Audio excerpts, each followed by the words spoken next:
O 7º ano na vida de Jesus foi sem dúvida um ano muito movimentado. No início de janeiro, uma grande tempestade de neve aconteceu na Galileia. A neve caiu até uns 70 centímetros de altura. Foi a neve mais intensa que Jesus viu durante a sua vida e uma das maiores de Nazaré em 100 anos. As distrações das crianças judias no tempo de Jesus eram bastante limitadas. Muito frequentemente distraíam-se com as coisas mais sérias que observavam os mais velhos fazendo. Elas brincavam muito em casamentos e funerais, cerimônias que tanto presenciavam e que eram tão espetaculares. Elas dançavam, cantavam, mas havia poucos jogos organizados, do modo que as crianças atuais tanto gostam. Jesus, na companhia do seu amigo Jacó e mais tarde na companhia do seu irmão Tiago, deliciavam-se de brincar na esquina asfaltada da loja de carpintaria da família, onde se divertiam com a serragem e blocos de madeira.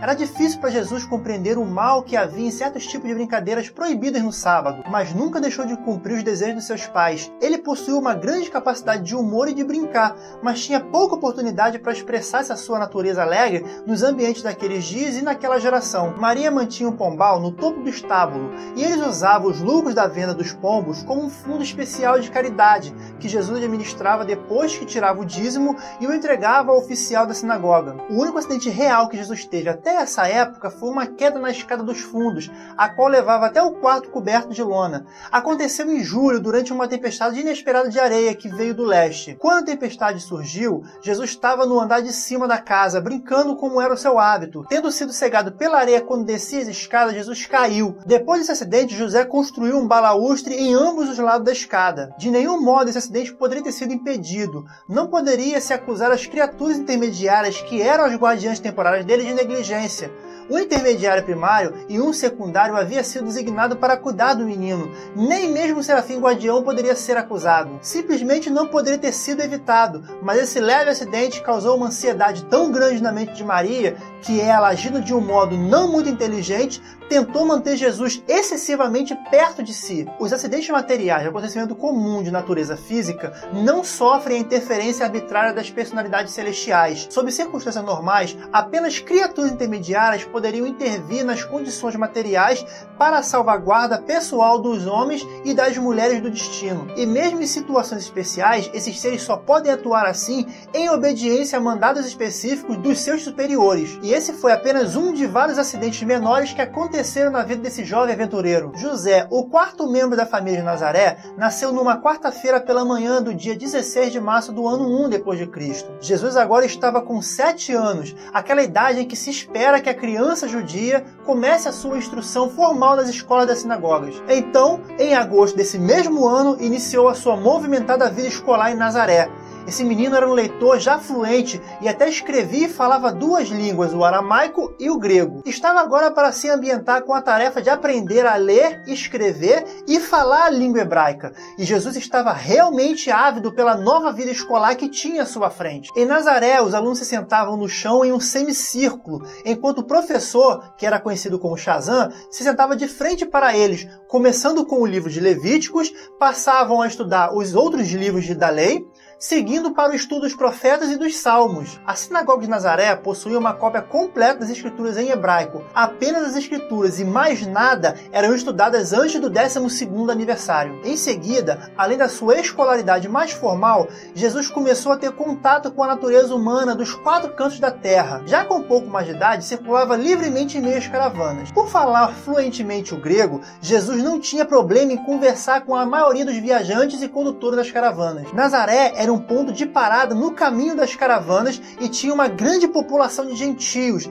ao mesmo tempo em que era bastante conhecida como um centro de interpretação liberal da lei tradicional dos judeus. Na Galiléia, os judeus se misturavam com os gentios mais livremente do que era a prática comum na Judéia, e entre os judeus de todas as cidades da Galiléia, os de Nazaré eram os mais liberais na interpretação das restrições sociais baseadas nos medos da contaminação pelo contato com os gentios. E foi essa condição que deu origem ao ditado famoso em Jerusalém: pode algo de bom vir de Nazaré? Jesus recebeu a sua educação moral e a sua cultura espiritual principalmente na sua própria casa. Grande parte da sua educação intelectual e teológica ele adquiriu do Shazam, mas a sua real educação, aquele aparato da mente e do coração para a luta real com os difíceis problemas da vida, ele obteve misturando-se aos seus irmãos homens. Foi essa associação íntima com seus irmãos humanos, jovens, velhos, judeus, gentios que lhe proporcionou a oportunidade de conhecer a raça humana. Durante os seus anos na sinagoga, havia sido um estudante brilhante,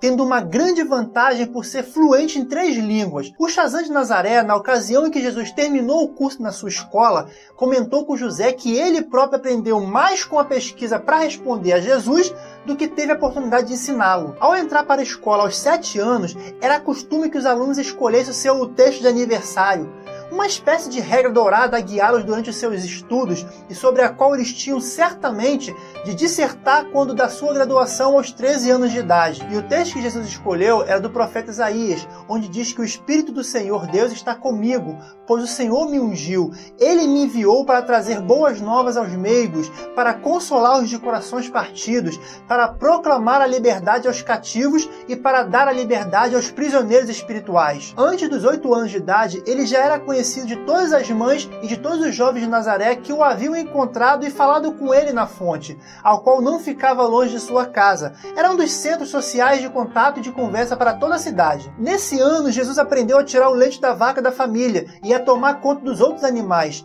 Ainda durante esse ano e no ano seguinte, ele também aprendeu a fazer queijo, tear com habilidade, e foi nessa época que Jesus e seu amigo Jacó tornaram-se grandes amigos do ceramista que trabalhava perto da fonte corrente. E enquanto eles observavam os dedos ágeis de Natã moldando a argila sobre a roda, muitas vezes ambos almejaram ser ceramistas quando crescessem. Natã, que gostava muito dos garotos, sempre lhes dava argila para poder brincar. Buscando estimular a sua criatividade, sugeria que fizessem competições de modelagem de vários objetos e animais. Lembrando que 90% do texto que eu usei nesse vídeo consta registrado no livro de Urântia.